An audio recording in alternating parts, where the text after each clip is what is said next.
Okay, let's turn on the Spindle. This is the Spindle, and it comes loaded with a block of warning stickers because it is powerful and it spins at high speed. So let's look at what these warning stickers are telling us. Here you're being warned that sleeves or gloves are at risk of getting caught in the spindle and drawn into it. What can you do? Don't wear long sleeves or gloves, and don't go anywhere near the spindle when it is spinning. This one's easy because the door's going to be closed and you're going to be outside the mill when the spindle is spinning. This next one's on a similar topic. The spindle and the tool loaded into the spindle is designed to cut through things indiscriminately. So keep your body far from the tool when it is spinning in the spindle. This next one is warning you that at speeds greater than 5,000 RPMs, the tools themselves are at risk of snapping off and becoming a projectile. Our spindle goes up to 10,000 RPMs, 10K, and we'll be hitting that speed regularly. So what do we do about this one? We do the same as the others. We keep the door closed. We keep our bodies outside of the mill whenever the spindle is activated. Here we're getting a warning about the risk of inhaling toxic particulate matter. On our mill, we're going to be cutting and only cutting aluminum, steel, and stainless steel, none of which present the hazard depicted here. Don't climb into the mill. We won't. We're going to lean into the mill, but only in controlled situations. When it is moving not at all, or when we are making manual micro adjustments of no more than 1/4 of an inch.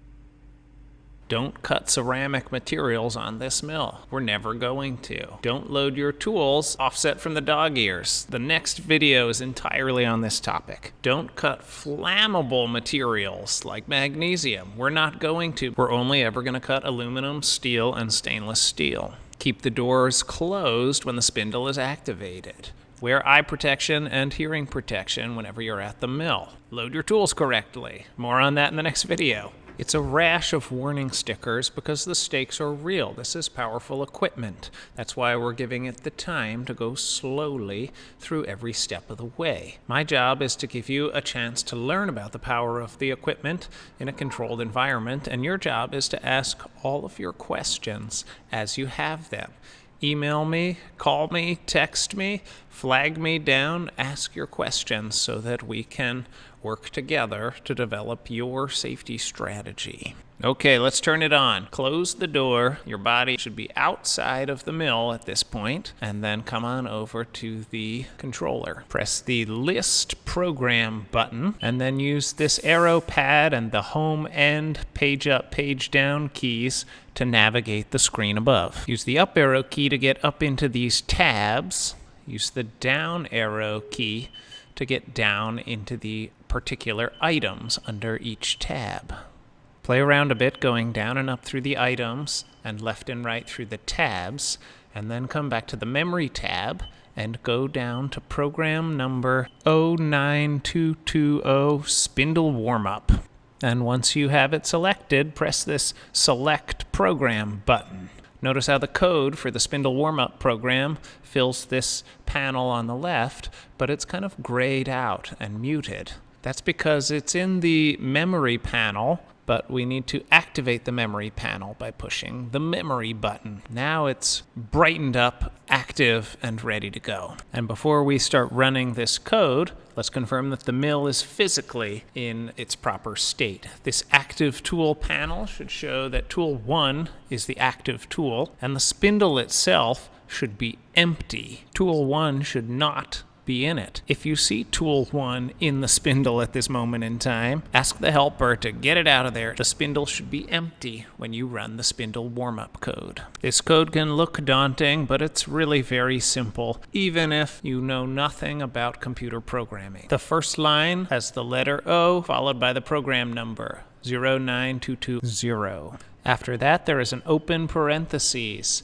Parentheses are used to mark comments. A comment is not code. It's not going to do anything. It's just a note to the user, to you and me. This comment says Spindle Warmup. After that, there's a close parentheses. That marks the end of the comment, allowing real code to show up next. And the last thing on the line is a semicolon, which marks the end of the line. It says, I am a line of code and I have come to the end of the line. The next 15 lines of this program contain nothing but more comments. It's a longer version of the story of what this program is supposed to do. It says this program should be run prior to machine use if machine has been idle for more than 4 days. And the story goes on, but the core of it is just that. Every time you step up to the mill, assume that it has been idle. Assume that it needs to be warmed up. Let's look at the actual code. This is the first line that actually does something. S500 space M03 semicolon. It's cryptic and unknowable, but if you flip the controller around, on the back of it is a sticker with a portion dedicated to codes that have the letter M. And there it is. M03 means turn the spindle on, spinning clockwise with the S parameter. And the S parameter, in this case S500, means set the speed to be 500 rotations per minute. Not too bad. And don't worry, we're not going to memorize all of the codes on that sticker. We're just going to look at the ones that you will encounter most often. It's only a couple. Okay, let's run it. Push the up arrow key to go all the way back to the top line of the program, and then place your thumb over the cycle start button. Don't push it yet because you want to be looking into the mill when you push cycle start. And when you do push it, you're going to want to slide your thumb over to the feed hold button and have it resting on the surface of the feed hold button so that as you watch the mill perform its actions, if it begins to do something that you are not expecting, you can push it immediately. Once again, because it's so important, every time you push the cycle start button, immediately come on over here and rest your thumb on the feed hold button and keep it resting there so that as you watch, you have a way to hit pause immediately at any moment that you feel uncomfortable. Okay, let's do it. Let the supervisor know that you are about to activate the spindle. Have them look at your code to make sure that you really do have the spindle warm-up program open. Place your thumb on top of the cycle start button, look into the mill, and push the cycle start button. Good. You should see the dog ears of the spindle start spinning around at 500 rotations per minute. Don't forget to get your thumb over on the feed hold button so that you can push pause at any moment. You'll hear the exhaust fan turn on, and back at the controller you will see that the spindle really is turning at 500 RPMs. Turn on the coolant and let it run the entirety of the warm-up cycle. And then look back at your G-code. We've got one line further down, and the code looks new. So let's look at the sticker for G04. G04 means dwell, hang out, don't move on, for P seconds, where P equals the number of seconds. And back at the controller screen, P is set to 200 dot. That decimal point is important because without it, P200 would be interpreted as 200 milliseconds. Here, it's being interpreted as 200 full seconds. And down at the status line of the mill, you can see where we're at in the midst of this dwell command.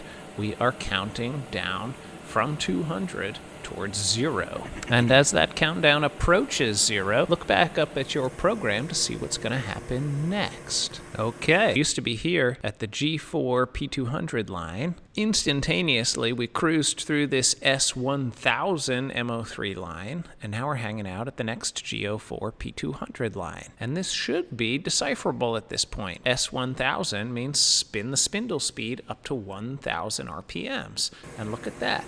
It is spinning at 1000 RPMs. And the G04 P200 line means dwell here, going nowhere else, for the next 200 seconds. Every other line of code here should be very understandable at this point. Spin up to 2500 RPM, wait for 200 seconds. Spin up to 5000 RPM, dwell for 200 seconds. Spin up to 7500 RPM, dwell. Spin up to 10,000 RPM, the max speed of the mill, and dwell for a final 200 seconds. And for this very last line of code, the M30 line, go find it on the sticker on the back of the controller and take a guess at what it means. But why do all this? Why warm up the mill? It's quite literal. Cold metal is physically smaller than hot metal. And so we are giving every metal component in the mill, primarily the spindle and the structure of the mill itself, time to warm up, time to get bigger before we ask it to do any real work. work. Run this 20-minute warm-up at least once a day when the mill first turns on, and you will extend the life of the equipment and increase the precision of the parts you make on it.